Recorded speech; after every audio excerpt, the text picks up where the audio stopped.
Radio Raheem here with Anna Julaton.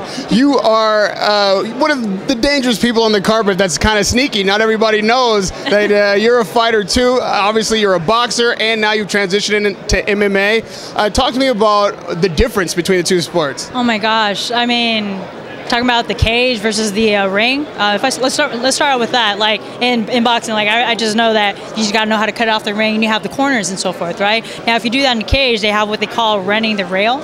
So you can't necessarily like cut them off like if you were to trap them into a corner. There's actually a lot more room for someone boxing backwards to actually circle around. So you gotta imagine your footwork, having to move a lot faster, or maybe switching your feet up just so you can close the gap. It's a little bit different, you know what I mean? It's these small little things. And on top of that too, there's a big thing with having control versus striking.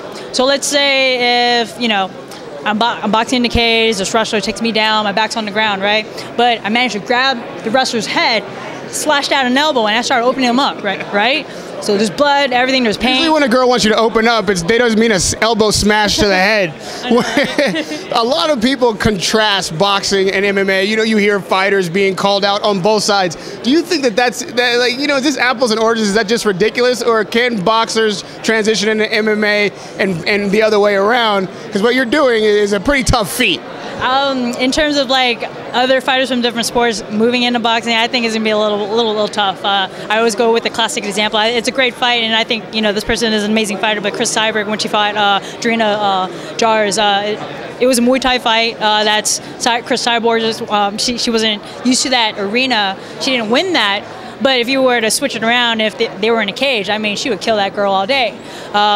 So with that being said, I think boxers, on the other hand, they have a lot to offer in the cage. I mean, just footwork alone. I mean, the jab, the basic jab. You clip someone with a jab. What do you do with it? You keep going. Right, because MMA fighters are usually not that great with their hands. Is that an advantage for you? Is that something that you feel like is kind of your secret weapon in there? Oh, absolutely. So if you look at my Instagram or my Twitter, I'm always posting up all my boxing stuff. It's like, go ahead, watch it. You know, what do you gonna get from it? Because there's one thing with watching something and trying to practice it and try to copy it, and there's a whole other thing with actually experiencing it, right, where you go up into a fight, whether it's an amateur fight, world title fight, even a sparring session. You know what I mean? And it's a completely different vibe. But now, you know, we can't talk women's boxing or MMA without bringing up Ronda Rousey. First of all, when you see her dominate opponents like that, does that make you think, I want to get in there and beat that chick? Or does that make you think, maybe I need to stay away from that chick? No, man. No, I mean, obviously a lot of props to her. She opened a lot of doors for a lot of female fighters in general. I think it's sparking a lot of interest with even young girls trying to get into the sport. But, you know, if there's one thing that I'll say about her is that she's putting it down on the girls in a sense where she's trying to close the gap.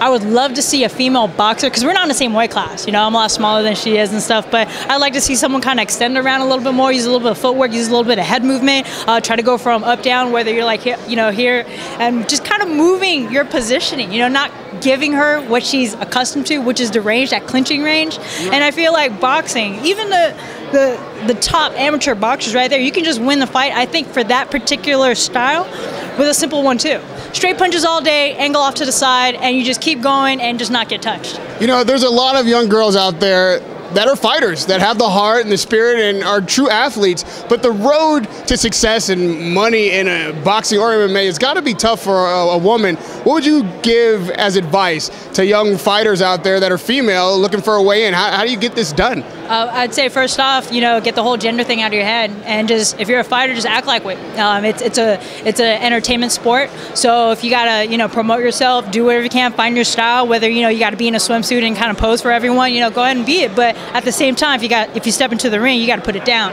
You know what I mean? So understand that if you become a professional athlete, professional fighter, it is a business. And as soon as you sign that contract with the commission saying, I want to be a professional athlete, just know that you're going to become an entrepreneur. You know what I mean? Male or female, I mean, Ronda is the perfect example right there. I mean, she's like, hey, you know, I got this stage, let me just armbar someone real quick.